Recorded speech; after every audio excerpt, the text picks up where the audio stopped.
ಪುರುಷರಿಗೆ ಮುಖ್ಯವಾದ ಕಿವಿಮಾತುಗಳು. 1. ಪುರುಷರು ಬೇಗ ಎದ್ದು ವ್ಯಾಯಾಮ ಮಾಡೋದು ತುಂಬ ಅಗತ್ಯ. ಇದು ದೇಹಕ್ಕೆ ಮತ್ತು ಮನಸ್ಸಿಗೆ ತುಂಬ ಉಲ್ಲಾಸಕರವಾದ ಅನುಭವವನ್ನು ನೀಡುತ್ತದೆ. 2. ಪುರುಷರು ಬೆಳಿಗ್ಗೆ ಎದ್ದ ತಕ್ಷಣ ದೈನಂದಿನ ಚಟುವಟಿಕೆಗಳು ಮುಗಿದ ಕೂಡಲೇ ಸ್ನಾನ ಮಾಡಿದ ತಕ್ಷಣ ದೇವರಿಗೆ ಪೂಜೆ ಮಾಡುವುದು ತುಂಬ ಅತ್ಯಗತ್ಯ. ಇದು ಯಾವುದೇ ನಕಾರಾತ್ಮಕ ಶಕ್ತಿ ಪುರುಷರ ಮನಸ್ಸಿನೊಳಗೆ ನೂಕದಂತೆ ತಡೆಯುತ್ತದೆ. 3. ಭೂಮಿಯ ಮೇಲೆ ಹುಟ್ಟಿರುವಂತಹ ಪ್ರತಿಯೊಬ್ಬ ಮನುಷ್ಯನು ಕಾಯಕ ಮಾಡುತ್ತಾ ಇರಬೇಕು. ಅವನು ಮಾಡುವಂತಹ ಪ್ರತಿಯೊಂದು ಕೆಲಸದಲ್ಲೂ ದೇವರನ್ನು ಕಾಣಬೇಕು. ಅವನ ಕೆಲಸವನ್ನು ಅವನು ಪ್ರೀತಿಸುತ್ತಾ ಸಾಗಬೇಕು. ಆಗ ಮಾತ್ರ ಅವರಿಗೆ ಲಕ್ಷ್ಮಿ ಒಲೆಯುತ್ತಾಳೆ. 4. ಪುರುಷರು ಯಾವತ್ತೂ ಕೂಡ ಒತ್ತಡಕ್ಕೆ ಒಳಗಾಗಬಾರದು. ಒಂದು ಕೆಲಸ ಮಾಡುವಾಗ ಮತ್ತೊಂದು ಕೆಲಸದ ಬಗ್ಗೆ ಯೋಚನೆ ಮಾಡಬಾರದು. ಪ್ರತಿಯೊಂದು ಕೆಲಸದಲ್ಲಿ ಆಸಕ್ತಿ ತೋರಿಸುತ್ತಾ ಕೆಲಸ ಮಾಡಬೇಕು. 5. ಪುರುಷರು ಪ್ರತಿದಿನ ಒಳ್ಳೆಯ ಆಹಾರವನ್ನೇ ಸೇವಿಸಬೇಕು.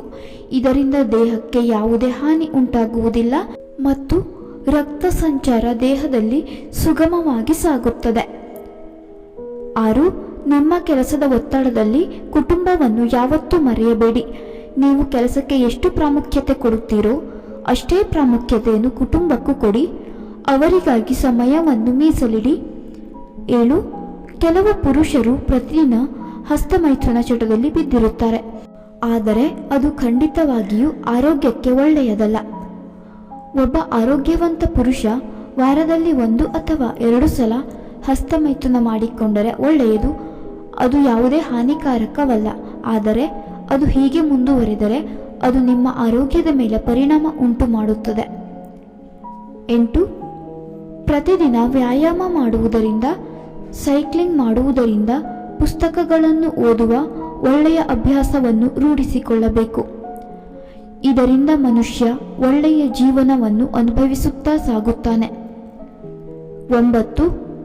ನೀವು ಬಿಸಿನೆಸ್ ಮ್ಯಾನ್ಗಳಾಗಿದ್ದರೆ ನಿಮ್ಮ ಶಾಪ್ ಅಥವಾ ಕಂಪನಿಯ ಮುಖ್ಯ ದ್ವಾರದ ಮುಂದೆ ನಿಂಬೆಹಣ್ಣಿನ ಜೊತೆ ಮೆಣಸಿನಕಾಯಿಯನ್ನು ನೇತು ಹಾಕಿಬಿಡಿ.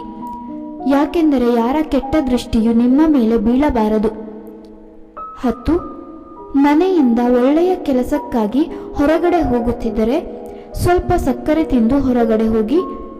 ಒಮ್ಮೆ ಒಳ್ಳೆಯ ಸಕಾರಾತ್ಮಕ ಶಕ್ತಿ ಹಾದು ಹೋಗುತ್ತದೆ. ಇದರಿಂದ ನಿಮ್ಮ ಎಲ್ಲ ಕೆಲಸಗಳು ಕೂಡ ಒಳ್ಳೆಯದಾಗುತ್ತದೆ. 11. ಮಾಂಸಾಹಾರವನ್ನು ಆದಷ್ಟು ಕಡಿಮೆ ಮಾಡಿ.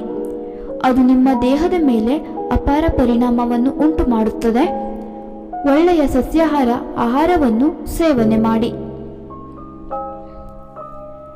ಸ್ನೇಹಿತರೆ, ಈ ಮಾಹಿತಿ ನಿಮಗೆ ಇಷ್ಟವಾಗಿದ್ದಲ್ಲಿ ದಯವಿಟ್ಟು ಈ ವಿಡಿಯೋಗೆ ಒಂದು ಲೈಕ್ ಮಾಡಿ ಹಾಗೂ ನಮ್ಮ ಚಾನಲ್ ಅನ್ನು ಸಬ್ಸ್ಕ್ರೈಬ್ ಮಾಡಿಕೊಳ್ಳಿ. ಕೇಳಿದ್ದಕ್ಕಾಗಿ ಧನ್ಯವಾದಗಳು.